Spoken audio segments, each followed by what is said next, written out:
This is the Get Savvy Show, brought to you by the Reluctant Leader Academy.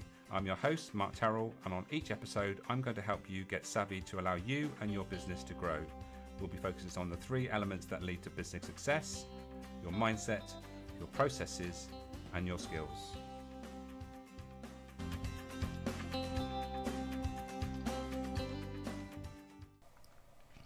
Hello and welcome to this edition of the Get Savvy Show from the Reluctant Leader Academy. I'm Mark Terrell, and today I am going to be joined by Mark Williams from the Giraffe Pad, who is going to be talking about why we should be looking for the who instead of the how when we are trying to grow our businesses, if I can get my words out.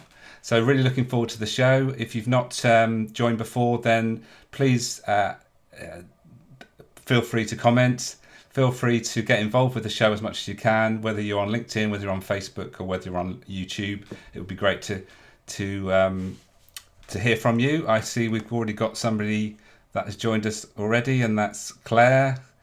Claire, great to see that you joined us, and great to know that we are the second and third, which we won't put them in order, favourite marks that you know, and obviously you've got to put your husband first, obviously.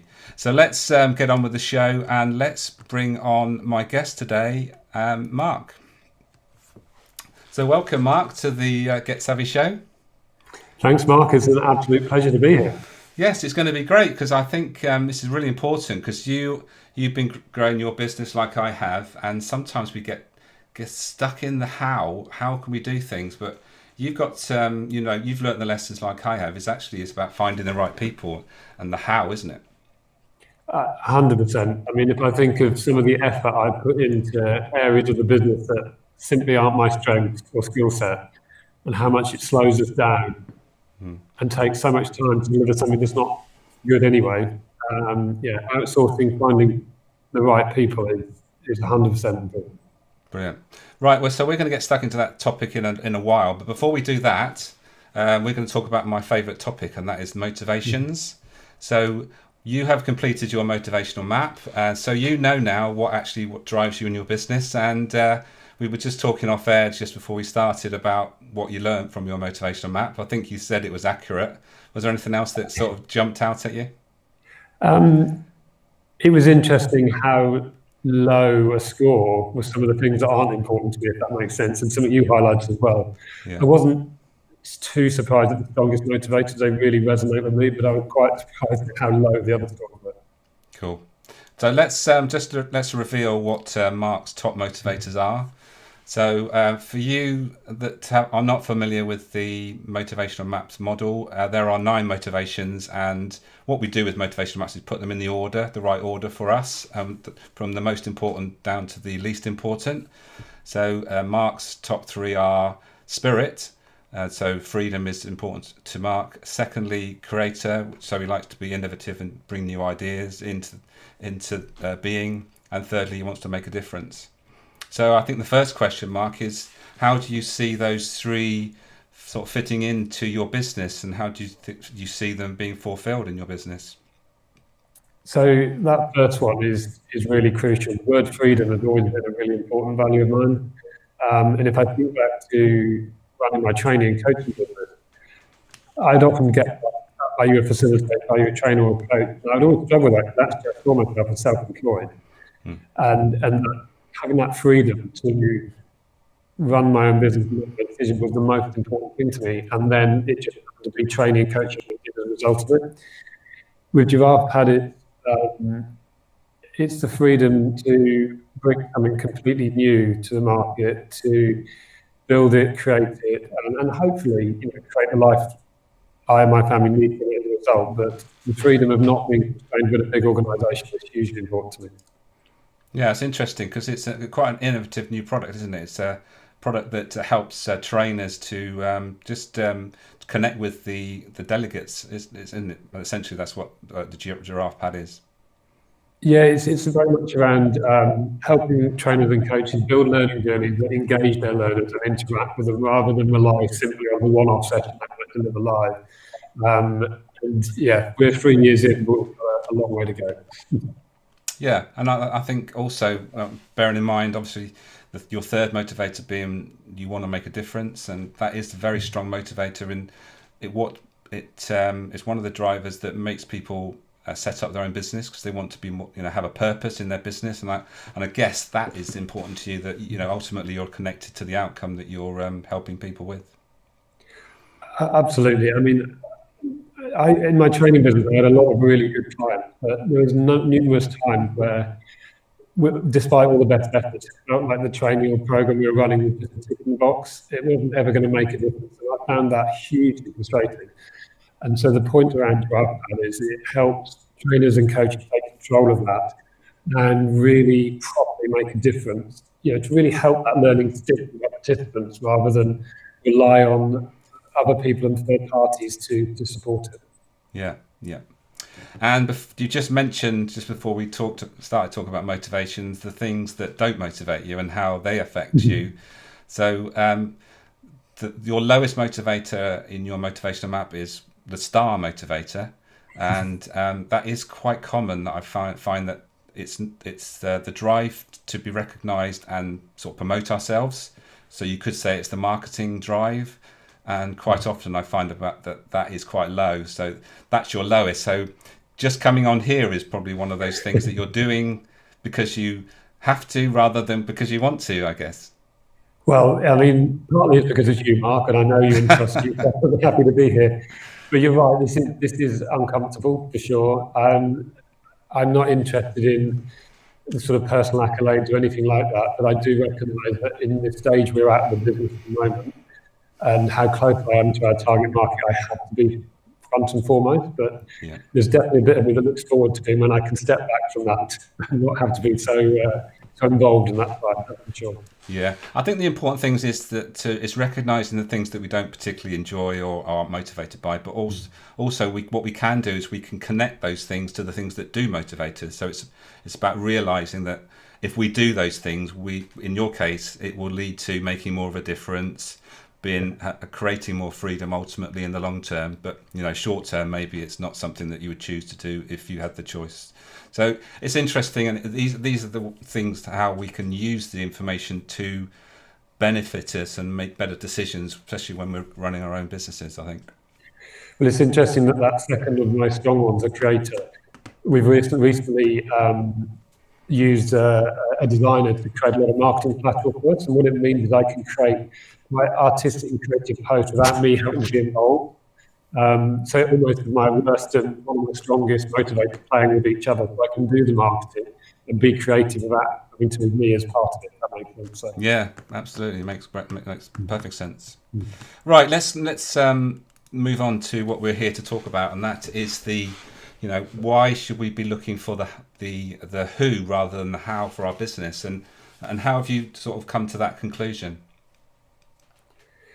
So it's the pain that brings you to the conclusion, I think, of trying, certainly if you're the only person in your business or you're a small team, that doesn't mean that your business doesn't have all the hats that you need to wear: the marketing hat, the customer service hat, the sales hat, the product development hat, all of them. I mean, there's multitude of them. And I quickly realised with Giraffe Pad that there were certain key hats that I wasn't very comfortable wearing, but I still did them, and I still fulfilled those roles, and I fulfilled them very slowly.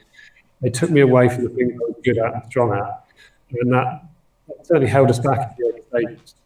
And this year, more than any other in the 3 years we've been going, we've started to look for the right people to do those for us rather than try and do it ourselves.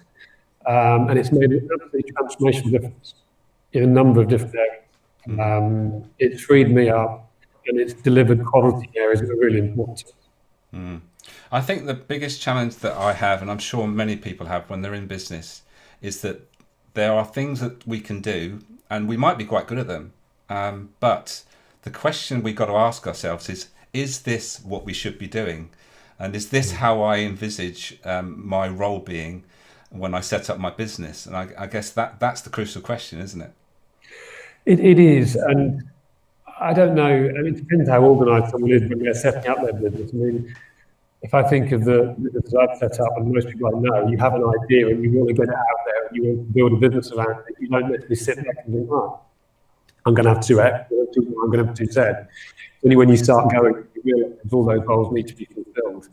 And at that point, then there's a decision. Of course, it's not always easy. You know, if you're going to outsource good experts, there's a cost factor that comes with that, and sometimes in the early stages, that's not feasible. But it's almost like a chicken and egg scenario. I've learned is that if you don't take that plunge and use the right people around you, you're always probably going to stay relatively limited and grow very, very slowly. Yeah, I think, and also, for me, one of the things that my lowest motivator is actually quite crucial to me in that I don't really want to be in charge. It's not something I don't really relish responsibility, especially for others, and also being in charge of, responsible for things like the infrastructure and all those sort of things that come with managing. So I've got to be aware of that to make sure that I don't sort of run away from the responsibility sometimes. So in other words, I need to take responsibility for certain things, because I know if I don't, then my business will probably suffer. So it's realizing that those things, like today you're here, and particularly, we know your lowest motivator doesn't really encourage you to or drive you to do this sort of thing, but it's one of those things that you've got to be aware of to make sure that you're not putting obstacles in the way. And you've already mentioned that we wear so many hats, don't we? And it's quite easy to get stuck in and thinking we're working hard, yes, but actually, are we being productive? Yeah, and if you're wearing a hat that you don't like wearing or demotivates you, I would question how productive you can be. I see, we use one example in terms of a copywriter we used recently. She has captured the essence of Giraffe Pad and our pain points probably in 2 hours, quicker than it's taken me 3 years to be able to communicate out. And she did it seamlessly and artistically and brilliantly. And that's her skill set. That's what she does. And added so much more value in the pure cost than it took us to utilise her. I think you've hit the nail on the head, especially with copywriters. I think they're the unsung heroes when it comes to with marketing. When you ask someone, what do you do? We tend to go to the how we do things rather than why. And people aren't really interested in how we do things. They just want to know, well, what problem do you solve? What is it? Why did you set your business up? And what is the problem you solve? And I guess that's a good question to ask you when you first had the idea for Giraffe Pad. What was the problem that you wanted to solve? I mean, am I allowed a top three? Yeah. And what the story I often tell about this, and the bit that really resonates most, is the number of times I would arrive back in the day when we could do face-to-face sessions, and not all virtual now. I would arrive at a client's premises, one that I'd worked with numerous times with the client, and I'd set up the room that I might be working in, and at the right time, the participants would arrive, and they'd walk in with a big smile on their face, saying, "Look, it's lovely to see you," and then they'd drop that line like, "What are we doing today?" Right, okay. So immediately, that first hour or two, where you have to help them connect the dots, engage, actually make sure that it's relevant for them, wasted time. So that was one of the real. That was definitely one of the main ones. Yeah, well, we're connected to a large group of trainers, and I know that everyone sings the praises of Giraffe Pad because it takes away the pain. There's nothing worse than setting up, putting all the effort into a training program, and you've got delegates, and then you're stuck. You don't really want to walk into that room and start from scratch when you know that they could have done some things. It's about value, isn't it? And that the value is not doing all that stuff in the room. It's actually when you're in the room, you want to do the added value stuff and not the admin stuff. Yeah, I mean, the analogy I used this morning when I was talking to someone about marketing is it's a bit like someone turning up at the start line of a London marathon and going, "Oh, are we running today?" It's going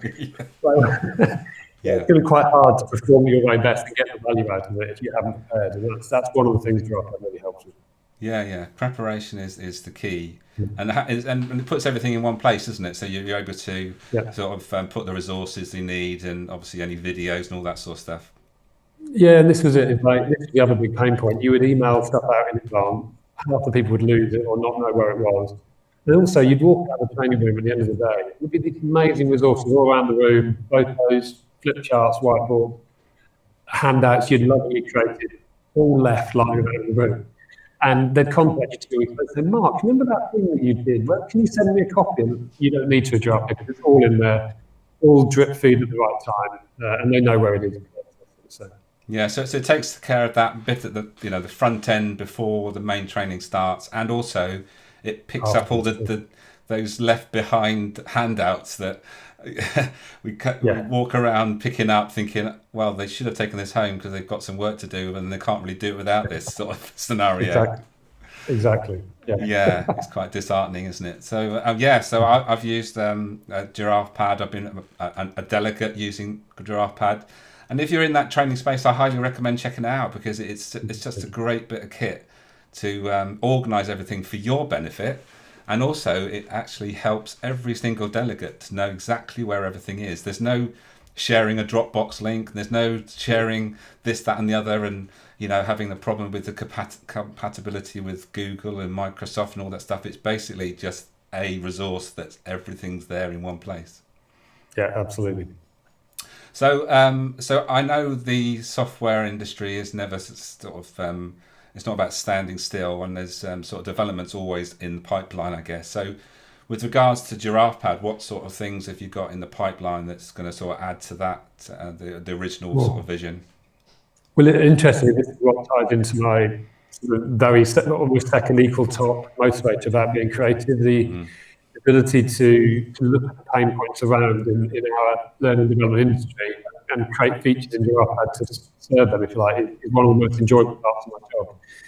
A big thing for next year is to add a number of features in that really help create learning journeys. So we're creating non-facilitated activities within the learning journeys rather than just events. We're creating community in there where the learners share with each other, private chat with each other, and share their objectives with each other. We are going to create extra imagery and videos in there to make it even more compelling and visual because it works extremely well on mobiles now. And the list just gets longer. I mean, I would bore you senseless about roadmap right now. Making the learning journey even better is really where we're at for 2021. Yeah, but I suppose that's the challenge, isn't it? When you've got a lot of people using a product, then they've all got their ideas of. I suppose, how do you sift out the ideas that are priority as opposed to the ones that are less important? So we have to look at the ones that firstly fit with our sort of principles and goals as a product, if you like, to make sure that what it is that someone might be asking us to do fits in with what we believe Giraffe Pad delivers, which might sound a little bit ambiguous, but if someone's asking for a feature that doesn't really fit with our 5 key values or 5 key sort of principles, then we won't necessarily prioritize. But mainly, what we really build it around is 2 things. One, does it make life easier for the trainer? And if it does, it gets a big tick. And does it make it easy for learners to engage? And if it hits those 2 things, even if it could be in any part of it, a visual thing, a little feature, a change in user experience, it's those 2 things that have to tick the boxes for us. Yeah. I can remember back to my retail days when we were using an EPOS system, and I was on a steering committee, and everyone's got their ideas of how things should be developed and what's important to them, and it's quite interesting how some people are just insistent that this has to be done when you actually realise that person is probably the only ones that ever going to want to use that. So I feel your pain, and I'm sure one of the things that you want that input. Obviously, you want to get I suppose a handle on what people are really wanting, but it's about sifting out the things that are going to be useful for the majority rather than the minority. Absolutely. And we learned that experience early on, definitely. We went down a couple of rabbit holes early on where some people were very, very interested in a certain way. And we got excited because it was a potential big customer. And then we sort of hit the wall and realised we were developing something that only they would ever use. So what we do now, we've got a user group, the majority of our users on there. I like to be as close as possible to them. I appreciate when we grow, that might not scale, but the idea that I wouldn't be close to our customers would disappoint and demotivate me. So we are talking all the time to make sure it's not just coming out of my head, it's coming out of their heads and their experience as well. So. Yeah, I mean, it's absolutely, and it's getting back to the the who, not the how. Is there anybody else that mentioned your copywriter, and you have a business partner that does this sort of techie stuff? Is that right? Yeah, it always makes me laugh when I say to people, I'm not techie yet, I'm running a software business. The other half of Giraffe Pad does all of the build, all of the coding. He's an utter genius. I couldn't do this without him.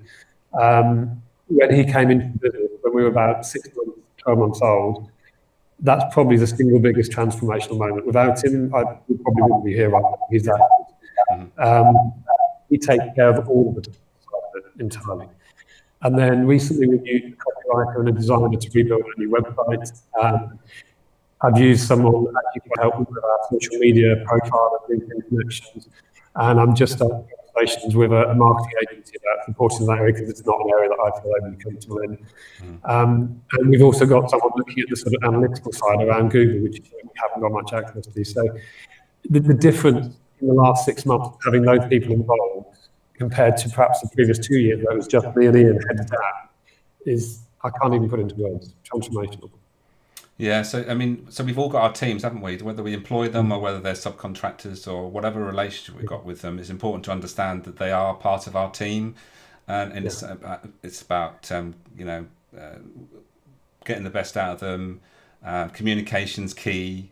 Is there a particular way that you communicate? Is there technology you use, or is it basically just talking and keeping that communication going? So in the initial stages, I'd love to meet everyone face to face, but for example, Ian's based in New Zealand, so we either Zoom or WhatsApp call, and obviously at the moment we've limited interaction. The initial communication is via Zoom calls, for example, but we use Trello as a software app for managing projects we're running.